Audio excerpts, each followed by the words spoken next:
was to pull out of Iraq, end the war on drugs, and abolish the income tax. Republican presidential hopeful Ron Paul is not what you would seem to be your typical Republican candidate. He's sitting at the bottom of the polls here in Iowa, but he says he could surprise some people today. Congressman Ron Paul joins us now. A lot of people think that you're outside of the mainstream of the Republican Party, but if you look back over history, then you're right in line with the original principles of the Republican Party, are you not?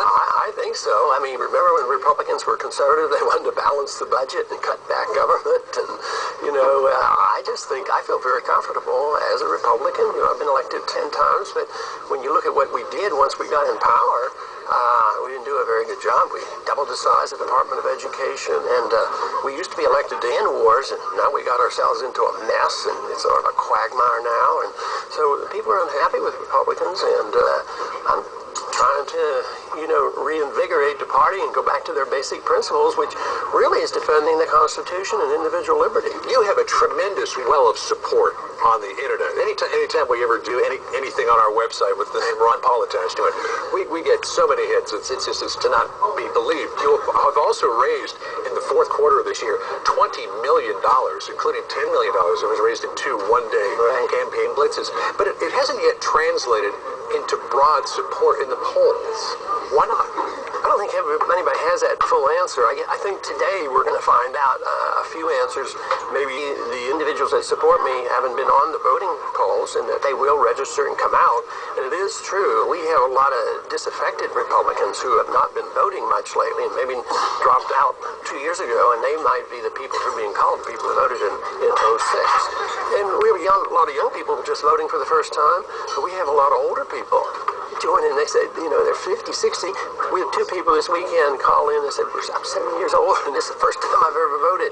So we've touched on something that I think very important, that people see some hope with what we're doing, and they're invigorated. Well, there's a lot of energy and excitement surrounding the caucuses. I want to ask you about some of the issues. There's one thing I wanted to get clear on here, because I've read a lot of your interviews, and I haven't really gotten myself clear on this. Your foreign policy, you want to pull out of Iraq, but not only that, you want to bring U.S. troops home from everywhere around the world. Korea, Japan, Germany.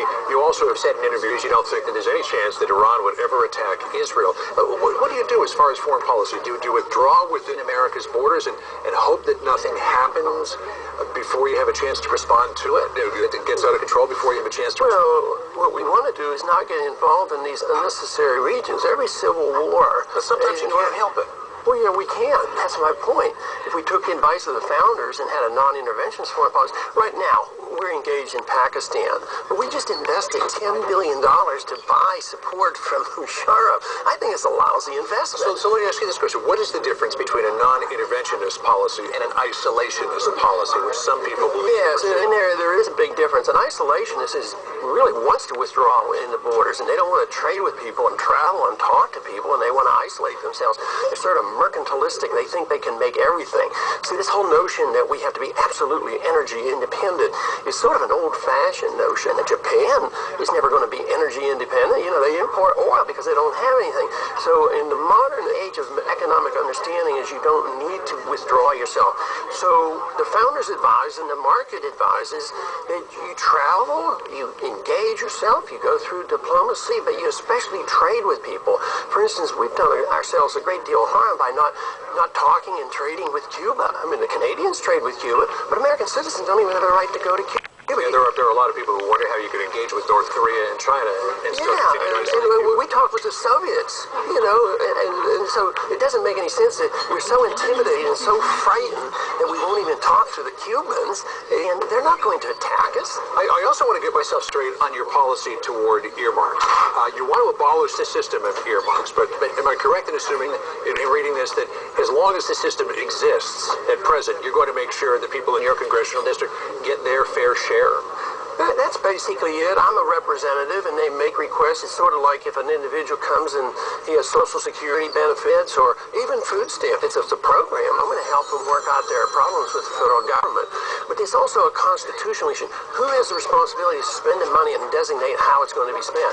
The Congress or the executive branch? For instance, everybody knows about the Bridge to Nowhere. There was an earmark. It was buried to nowhere. Yeah, it was secretly done, and that was wrong. But once it became became known, the Congress went, and removed the earmarks, but they still got the money because the executive branch did it. So what happens if you abolish the system? Then there's no more money coming back to the district. No, it all stays there, and they have more because you never get your money back. All you get is less money, more bureaucrats, more regulations. So if you didn't have a Department of Education, every state would have more money, not less money, and they wouldn't have no child left behind to deal with. They hurt themselves. This pretense that if you go to Washington and you hire a bunch of bureaucrats and politicians to run your life, you're better off. But the American people have awakened now to realize we're not better off with the federal government running our lives and running the economy. Congressman Ron Paul, it's always great to see you. Thank you. Thanks so much for dropping in. Good luck in the caucuses tonight. Thank you, everybody. We'll be watching. Now let's go back up to New York, and here's Karen. All right. Thanks so much, John. Well, still ahead.